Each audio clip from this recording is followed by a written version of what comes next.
نمل۔ خاور نے انگلی ٹریگر پہ رکھے کان سے لگے ہینڈ فری میں کہا، سر آر یو شور آپ اگلے الفاظ سننا چاہتے ہیں؟ میز کی اوٹ میں زمین پہ بیٹھے ہاشم نے اثبات میں سر ہلایا۔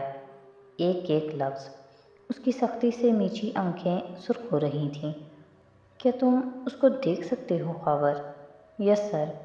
ابھی 20 سیکنڈ ہیں۔ وہ دونوں ریسٹورانٹ میں ہیں۔ ڈی اے گھبرا گئی ہے مگر وہ ایک بہادر عورت ہے، وہ بھاگے گی نہیں۔ وہ آخری سانس تک فارس کو کنونس کرنے کی کوشش کرے گی۔ اس کے چہرے پہ اس وقت کیا ہے خاور؟ وہ شدت سے کنپٹی مسل رہا تھا۔ سر میں عجیب درد اٹھنے لگا تھا، نہ خوف نہ پریشانی، صرف شاک اور بے یقینی۔ نیچے ریسٹورانٹ میں زمر کے سامنے کھڑی زرتاشا کو اب فکر ہونے لگی تھی۔ کیا ہو رہا ہے؟ آپ فارس سے کیا کہہ رہی ہیں؟ وہ کدھر ہے؟ مگر زمر کو اس وقت کچھ ہوش نہیں تھا۔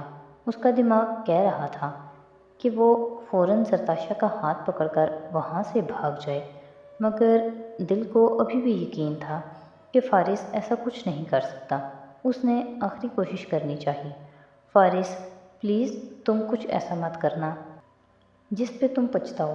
میں تمہارے ساتھ ہوں، میں تمہارا کیس بھی لڑوں گی اور میں تمہیں سپورٹ بھی کروں گی۔ پلیز فارس، کیا تم میری بات سن رہے ہو؟ فارس پلیز، میری شادی ہونے والی ہے، میرے ساتھ اس طرح مت کرو، اپنی بیوی کے ساتھ ایسے مت کرو۔ فارس، فارس۔ خاور نے ٹریگر دبا دیا۔ 1 2 3 4 تاک تاک کر، اور زمر نے محسوس کیا کہ فون اس کے ہاتھ سے گر گیا ہے۔ وہ فرش پر جا لگا مگر آواز نہیں آئی۔ زمر کو اس وقت کسی بھی چیز کی آواز نہیں آئی، بس یوں لگا کمر کو کچھ چیر کر نکلا ہے۔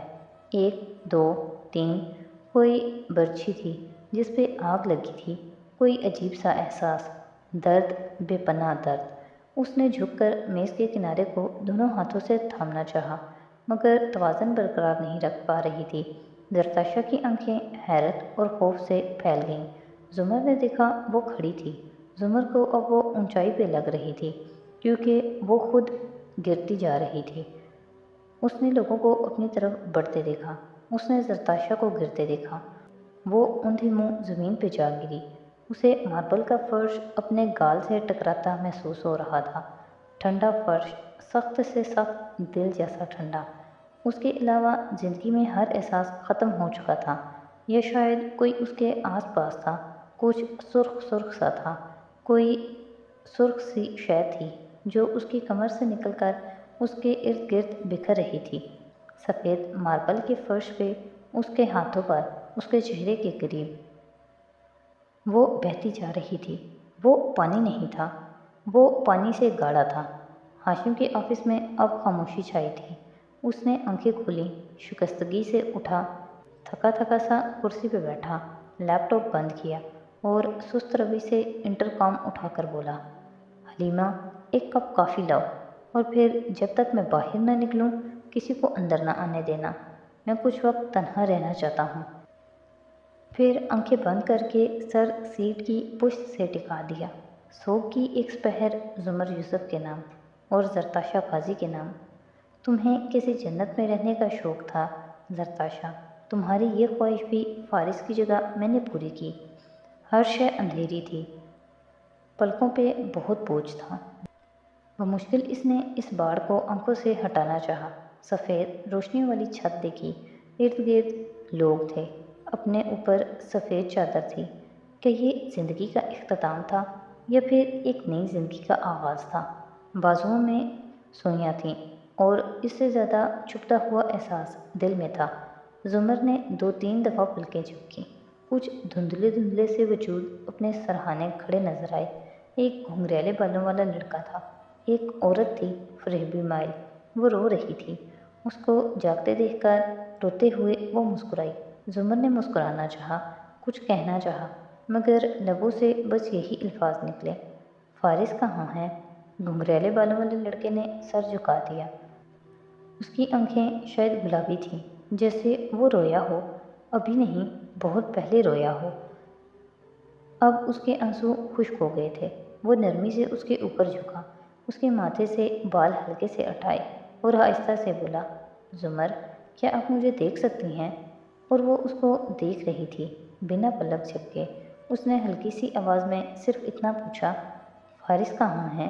کسی نے جواب نہیں دیا، شاید آگے پیچھے کوئی اور لوگ بھی تھے۔ ہاں، اس کی بائیں طرف ایک لڑکی بھی کھڑی تھی، ماتھے پہ کٹے بال اور گلاسز والی، لیکن زمر اس کو نہیں دیکھ پا رہی تھی۔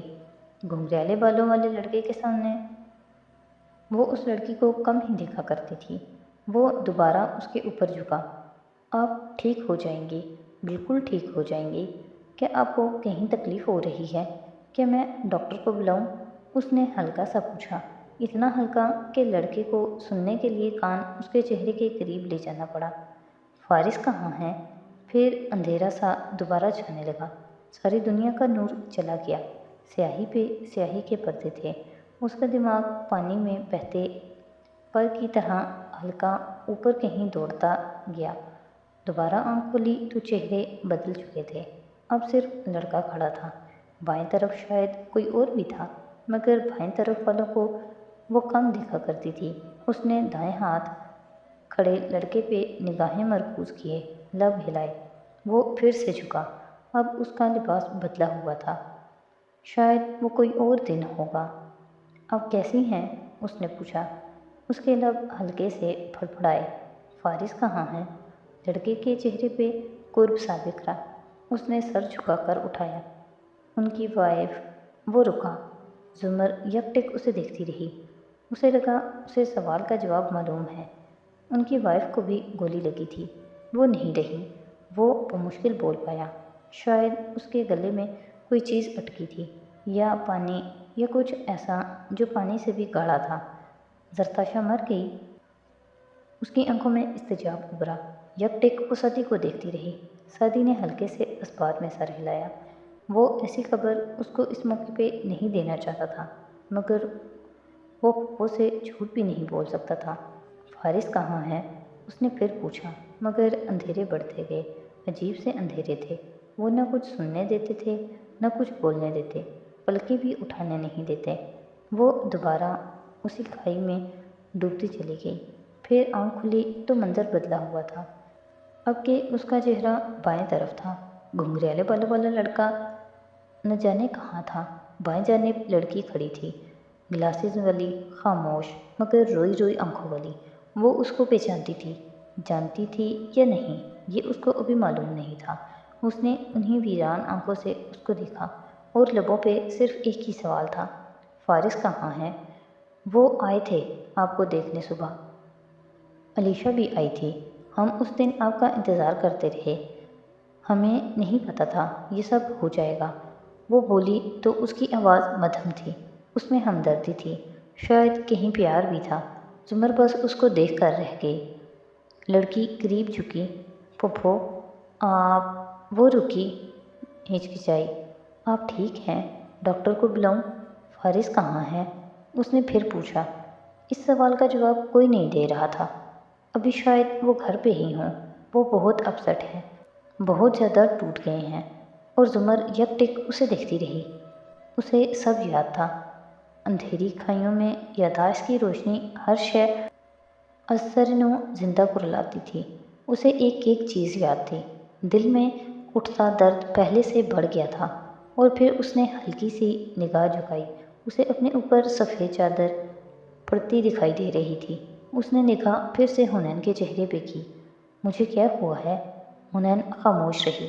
اس نے نظر اٹھا کر سامنے کسی کو دیکھا، جیسے کوئی سگنل مانگا ہو، شاید جواب نفی میں تھا۔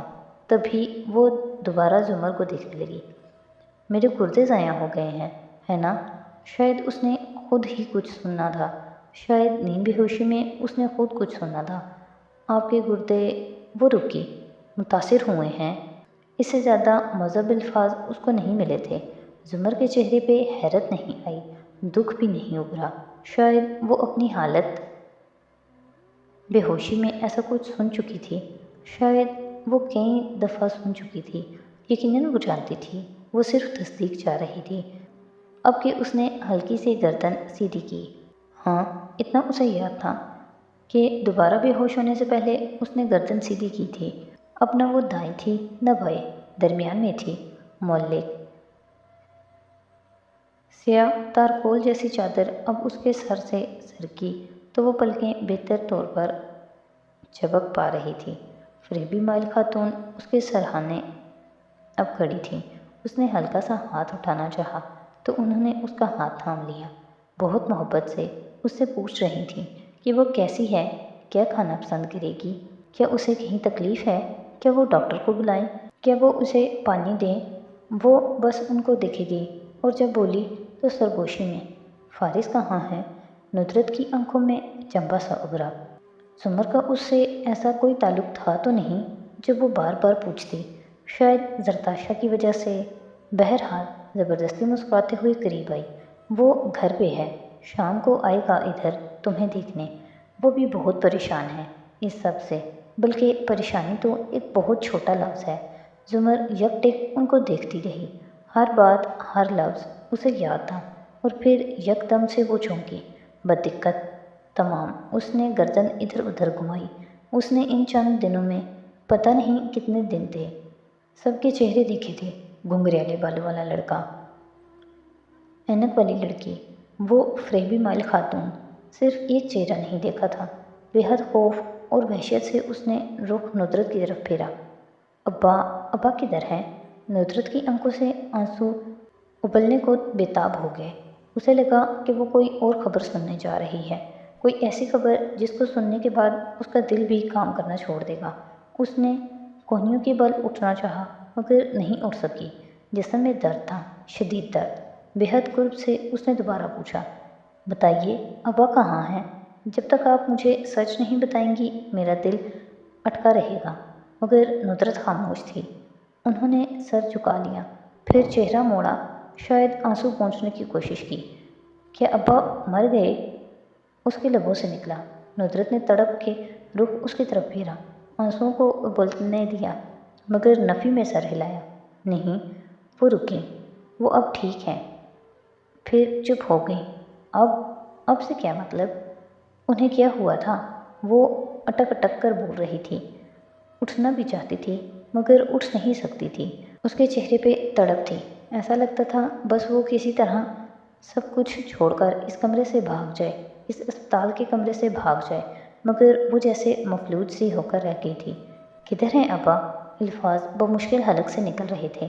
ان کو فالج کا اٹیک ہوا تھا مگر اب وہ ٹھیک ہیں، وہ گھر پہ ہیں، ہم انہیں اسپتال نہیں لا سکتے، اب وہ ٹھیک ہے۔ زمر تم پریشان مت ہو۔